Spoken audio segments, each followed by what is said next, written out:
Japan में समुद्र के किनारे बसा एक छोटा सा मछली पकड़ने वाला शहर मिनामाटा, जहां लोग भोजन और आजीविका के लिए खाड़ी के प्रचुर संसाधनों पर निर्भर रहते हैं। मछलियां और शंख यहां रहने वाले लोगों के भोजन का एक मुख्य हिस्सा है, लेकिन इस शहर का एक बेहद ही दुखद इतिहास भी रहा है, जिसने इसे पूरी दुनिया में मशहूर बना दिया। तो क्या है ये इतिहास, आइए जानते हैं।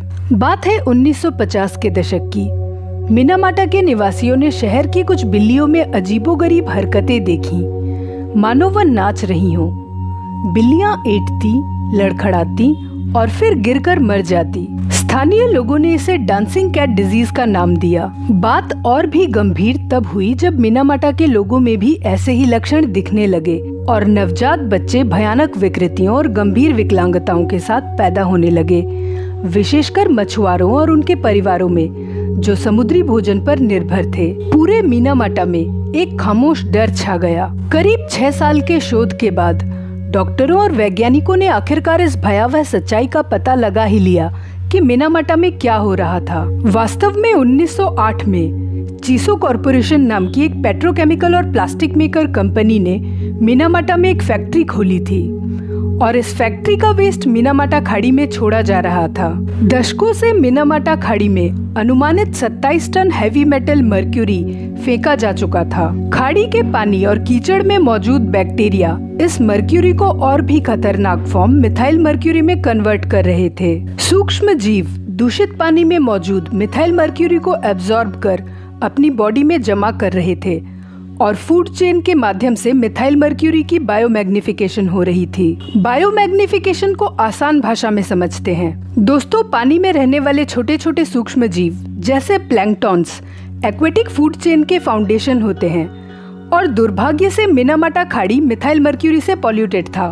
मिनामाटा खाड़ी के प्लैंकटॉन्स मिथाइल मर्क्यूरी को एब्जॉर्ब कर रहे थे। क्योंकि प्लैंकटॉन्स बहुत छोटे होते हैं, इसलिए प्रत्येक प्लैंकटन में मिथाइल मर्क्यूरी का अमाउंट भी बहुत कम था। लेकिन यह प्लैंकटॉन्स छोटी मछलियों का आहार होते हैं। एक छोटी मछली को जीवित रहने के लिए सैकड़ों प्लैंकटॉन्स खाने पड़ते हैं, जिससे उन सैकड़ों प्लैंकटॉन्स में मौजूद मिथाइल मर्क्यूरी की छोटी मात्रा उस छोटी मछली में पहुंच जाती है और उस छोटी मछली के शरीर में किसी एक प्लैंकटन की तुलना में मिथाइल मर्क्यूरी अधिक मात्रा में जमा हो जाती है। छोटी मछली की तरह एक बड़ी मछली को भरपेट भोजन पाने के लिए दर्जनों छोटी मछलियों को खाना पड़ता है, जिससे ढेरों छोटी मछलियों का मिथाइल मर्क्यूरी अब बड़ी मछली में स्थानांतरित हो जाता है। यानी कि एक बड़ी मछली में एक छोटी मछली की तुलना में मिथाइल मर्क्यूरी की मात्रा अब और भी ज्यादा होगी। मिनामाटा खाड़ी की सबसे बड़ी मछली एक टूना थी, जो कई बड़ी मछलियों को खाती थी। अब आप समझ सकते होंगे कि बायोमैग्निफिकेशन क्या होता है। टूना के शरीर में मिथाइल मर्क्यूरी अब खतरनाक स्तर तक बढ़ गई थी, जो एक शुरुआती प्लैंकटन में छोटी मात्रा से कहीं ज्यादा थी। मिनामाटा के लोग इस फूड चेन में सबसे ऊपर थे।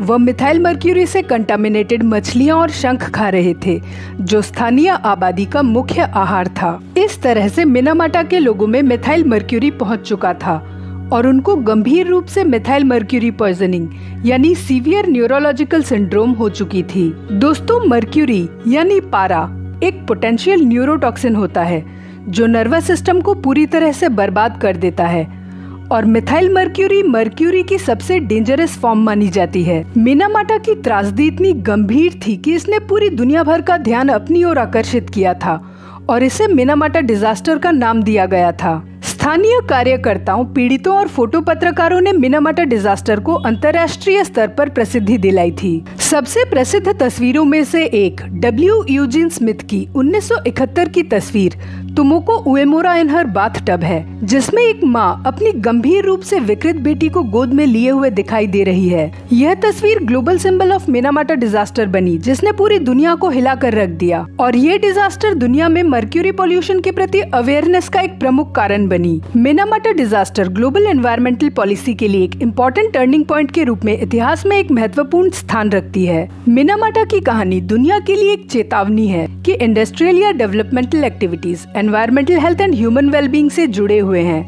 आप खुद को अलग रख के पृथ्वी को जहर नहीं दे सकते।